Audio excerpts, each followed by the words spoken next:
தமிழகம் வளர்ச்சி இருந்தால் கடன்கள் வாங்க வேண்டிய அவசியம் இருக்குமா அல்லது கடன் வாங்கியதால் வளர்ச்சியா?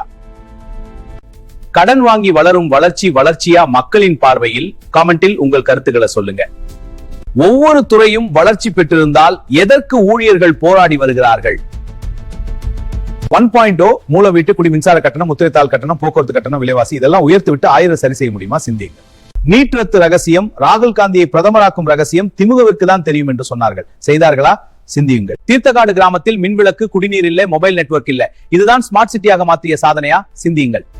போதைய பவுடர், கஞ்சா ஒழிக்க முடியவில்லை. காவல்துறையை கையில் வைத்துள்ள ஸ்டாலின் அவர்கள் கொலை தடுக்க முடியவில்லை. இதுதான் வளர்ச்சியா? சிந்தியுங்கள். நீர்நிலை மேலாண்மை எங்கு உள்ளது? எத்தனை அணைகள் கட்டினார்கள் திமுக? பின் எப்படி விவசாயம் வளர்ச்சி பெறும்? சிந்தியுங்கள்.